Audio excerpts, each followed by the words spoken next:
आमचे तसे फिरायला जायचे अचानकच प्लॅन ठरतात। माझा बर्थडे होता आणि अचानक ठरलं की आपण कुठेतरी बाहेर फिरायला जाऊ। मग काय मुलं तर खूप खुश झाली आणि आम्ही निघालो सूर्या शिबिर रिसॉर्ट इथे। हे एक परफेक्ट हॉलिडे स्पॉट आहे, स्टे साठी आणि वन डे साठी देखील, फॅमिलीसाठी, फ्रेंड्स सोबत खूपच जास्त तुम्ही इथे एन्जॉय कराल।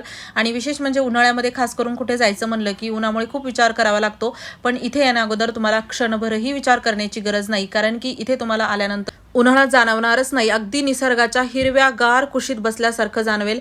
आणि आम्हाला यायला तसा उशीर झालाच होता, पण नाश्ता अजूनही होता। आम्ही अगोदर नाश्ता करून घेतला आणि जसा मुलांनी स्विमिंग पूल बघितला मग काय अजिबात ऐकायला तयार नाही, डायरेक्ट स्विमिंग पूलमध्ये ते गेले आणि त्यासोबत आम्ही देखील थोडा त्यांच्यासोबत एन्जॉय केला। खूप जास्त मजा आली, पाणी खूप छान स्वच्छ होतं। त्यासोबत मी सियासोबतही काही ऍक्टिव्हिटीज केल्या, ती देखील खूप जास्त एन्जॉय करत होती। सगळीकडे अगदी पक्ष्यांचा किलबिलाट आणि हिरवीगार झाडं होती, खूप सुंदर वातावरण होतं आणि रेन डान्स सुरू होता, तर तिथे देखील आम्ही खूप छान मस्ती केली, एन्जॉय केला आणि त्यासोबतच काही फोटोज काढले आणि रूम मध्ये थोडासा आराम केला। रूम खूप छान नीट, क्लीन आणि कोझी होत्या।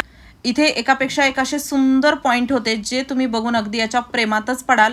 आणि त्यासोबतच नंतर आम्ही लंच केला आणि धबधब्याखाली खूप असा एन्जॉय केला। शहराच्या धावपळीतून कधीतरी आपण निवांत असा वेळ काढून निसर्गाच्या कुशीत गेलंच पाहिजे। त्यानंतर इथे असलेली बर्ड व्हॅली खूपच वेगवेगळ्या पक्ष्यांनी भरलेली होती, खूप सुंदर पक्षी होते। मुलं तर खूप जास्त एक्सायटेड होते पक्षी बघून आणि अगदी ते आपल्या पक्षी हातामध्ये येतात, त्यांना आपण चारा देऊ शकतो। खूपच नवीन असा एक्सपिरियन्स होता।